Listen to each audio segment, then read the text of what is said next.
Hello, my name is Amanda Caswell. I'll be presenting a short speech on why society should learn to understand and embrace differences. I'm going to say some words that may bother you. Nerds, dorks, rednecks. I'll let Carol say this one. Niggers.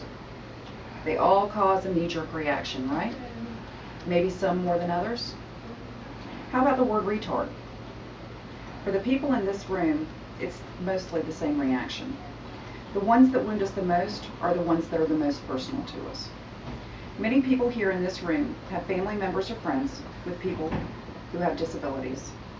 Most of you have worked with people with disabilities for several years and see them every day, Monday through Friday. We have a personal relationship with them. They mean something to us. In today's presentation, we will discuss why mainstream America acts the way it does towards people with disabilities and what we can do to change this way of thinking. With my job, I spend a lot of time in the community. Do you know what my number one question is that I enjoy asking people to open up dialogue? Do you know anyone who has a disability? For someone like myself who enjoys observing reactions in people, the rainbow of answers that I get back to that question are interesting. Of course, my favorite responses are when we find direct family members of the people that we represent. But equally interesting are the ones that huff you away, say no, that they don't know anyone who has a disability, and refuse to make eye contact with you at that point. Often this comes from fear. It hasn't touched them personally, and without that special touch on their hearts, you get indifference, fear, hatred of the unknown or different, and misunderstandings. Much like racial or gender discrimination, people with disabilities are treated the same way before they are ever spoken to. So how do we stop this attitude? Simple. We educate and we inform. We make it personal to them. Our agency represents people with developmental disabilities. You and I know what that means, but would you believe that the majority of people, even parents of children with developmental disabilities, have no idea what those words mean? You must define it.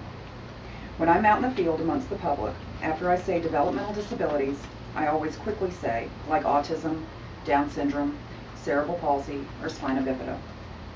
You would be amazed at how many people who said no to the original question then say, oh yes, wait, I have a cousin whose child has autism. Bam, you just brought it home and made it personal to them and opened the conversation up. They are now more receptive to listening to what you have to say because you made it personal to them. Then, after you've made it personal to them, you have the opportunity to explain that these individuals who seem so different really aren't. That they want a good job, friends, to live on their own, to get married just like the person they're talking to, making it a topic that they can now relate to. You now have the opportunity to educate them on hurdles and inform them about abilities. But why do we, as non-disabled peers and family members, need to do this? Why is it our job? Because many times people with disabilities can't do it for themselves. They do not understand the thought processes going on in the typical person's head, and they definitely do not understand why a person would think the way they do, because most of our friends and family members do not see their disability. And often, before the person with a disability utters a few words, the person they are speaking to has identified differences and quickly tries to back out of the conversation, avoiding eye contact. The fear and misunderstanding continues in a vicious cycle. We, as an outside party, must serve as mediators and facilitators to first open minds and create that personal relationship so the self-advocates have their chance to later win their hearts.